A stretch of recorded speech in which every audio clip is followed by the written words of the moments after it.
அஸ்ஸலாமு அலைக்கும். நாம் முகமது நபி ஸல்லல்லாஹு அலைஹி வஸல்லம் அவர்களின் வாழ்க்கை வரலாறு பார்த்து கொண்டிருக்கிறோம். நபி அவர்கள் அவர்களுடைய தோழர்களுக்கு நற்செய்திகள் கூறிக்கொண்டிருந்தார்கள். மேலும் இந்த நற்செய்திகள் உலக வெற்றியை மட்டும் குறிப்பிடாமல் அலியா மறுமையின் நிலையான சொர்க்கம் முஸ்லிம்களுக்கு உண்டு என்று கூறியது. இது நபி தோழர்களுக்கு மிகுந்த ஆறுதலையும் ஆதரவையும் கொடுத்தது. இது மட்டுமல்லாமல் முஸ்லிம்களில் ஆன்மாவிற்கு நபி ஸல்லல்லாஹு அலைஹி வஸல்லம் அவர்கள் இறை நம்பிக்கை எனும் பயிற்சி மூலம் வலுவூட்டி வந்தார்கள்.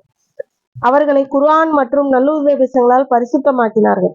உலக பொருட்களுக்கு அற்ப சுகங்களுக்கும் அடிமையாகுவதிலிருந்து விடுவித்து உள்ள தூய்மை, நற்பண்பு, உரிய குணங்கள் என மிக உயர்ந்த தரத்திற்கு தங்களது தோழர்களை மேன்மைப்படுத்தினார்கள்.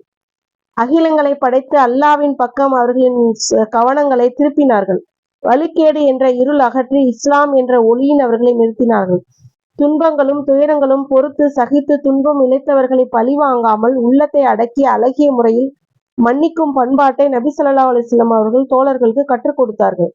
இதனால் நபி தோழர்களிடம் மார்க்க உறுதி, ஆபாசங்களை விட்டு விலகி வாழ்வது, இறை திருப்திக்காக தன்னை அர்ப்பணித்துக் கொள்வது, சுருக்கத்தை விரும்புவது, மார்க்க கல்வியின் மீது பேராசை கொள்வது, மார்க்கத்தின் ஆழ்ந்த ஈடுபாடு கொள்வது ஆகிய அனைத்தும் காணப்பட்டன.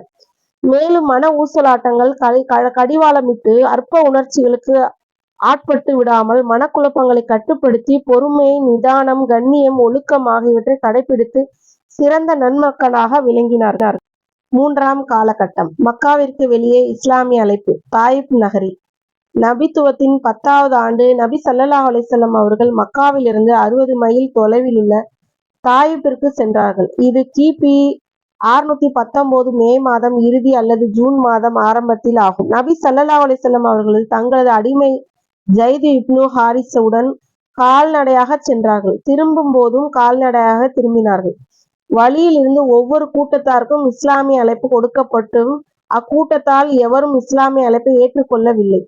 நபி ஸல்லல்லாஹு அலைஹி வஸல்லம் அவர்கள் தாயிப்பிற்கு சென்ற போது அங்கு வசித்து வந்த சாஹிப் கூட்டத்தாரின் தலைவர்களுக்கு அம்மார் இப்னு உமைர் அஸ்காஃபி என்பவனின் பிள்ளையுமான அப்துல் யாலில், மசூத், ஹபீப் என்ற 3 சகோதரர்களும் சென்றார்கள்.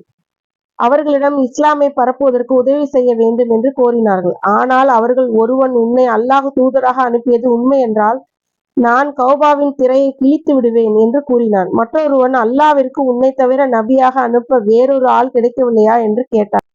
இன்ஷா அல்லாஹ் மற்றவை அடுத்த தொடரில் பார்க்கலாம்.